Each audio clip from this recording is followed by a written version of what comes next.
Hi everyone, my name is Richard Sockwell and I go by Seth, my middle name. One reason why I have attended this geography class for picking up for my science has been my long-term obsession as a tornado chaser.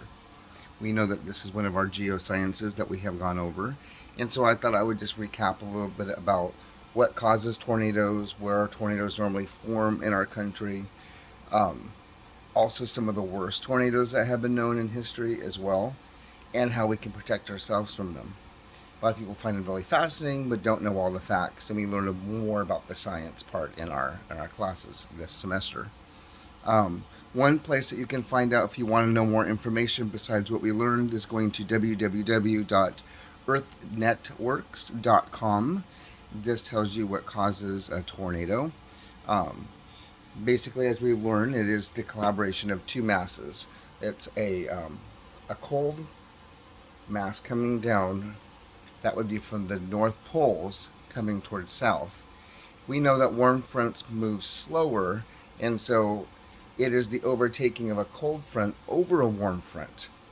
We know when condensation happens, it creates an updraft, and as that happens and the cold front overtakes the warm front, it creates condensation and rapid movement and creates an updraft. And if it's the right situation, this causes rotation one direction, and from a mega cyclone, and then it flips upright and it creates an updraft this way. That is actually the warm air rising through the cold front. And when it comes to weather conditions, we know usually it's a springtime that this occurs, but they can happen anywhere and actually in our country. Tornadoes rank from F1 all the way up to F5 with different wind speeds, F5 being the worst. That's one note of reference. I'm going to take you over to some of the worst tornadoes. I'm looking at these references right here, and I will share some of these links with you. You can go to, we try and stay away from Wikipedia if all possible. But this one I did find interesting. Just because it takes you out of the country. It talks about there's tornadoes that hit in other parts of the world like Bangladesh, and we can come back to those. Just showing that tornadoes most likely because the weather conditions do occur here, but they also do occur out of the country as well. In fact, CNN on May 23rd of 2019, if you go to www.cnn.com, talks about some of the 10 worst tornadoes recorded. Just a picture here. We know we've seen a lot of devastation. Just to recap on that, there was the Nachi tornado that killed 317 people and injured 109. That was May 6th, 1840, along the Mississippi River. Then there was the St. Louis tornado that killed 255 people and injured over 1,000. That was in 1896. So we have some history here. The Gainesville tornado of April 6, 1936, in Gainesville, Georgia, that killing 203 people and injuring 1,600. The Woodward tornado, April 9th, 1947, killed 181 people and injured 970.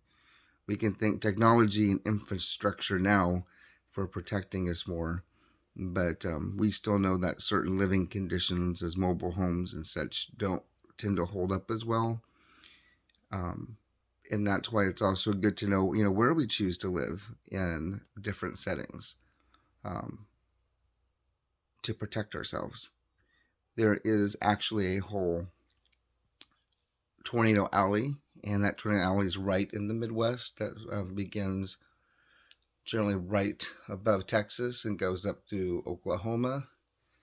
And you can find that map when you Google that online as well. But this is not to say that tornadoes can't occur anywhere. They can occur in Washington. They are common in Florida. Not intense, as cold fronts don't tend to usually go down into the tropical areas. And so they're not as severe. And according to the National Center for Environmental Health and staying safe from a tornado, there's many things that we can do to prepare for an emergency. Obviously, staying low, getting away from windows and getting in a closet. If you're in an area that has a cellar, you'd want to go into a cellar. Stay away from windows or any flying debris. If you are traveling, it is best to try, if you can, maybe get out of your car and lay flat in a ditch. You want to avoid anything that's flying. These are really important things to consider. Tornadoes, even though they are beautiful and they're still being researched and phenomenal, they are very dangerous, but they are still very fascinating. I hope that you enjoyed a little bit about this field report of mine on tornadoes, and I hope I'll see you all next semester. Thank you for letting me share.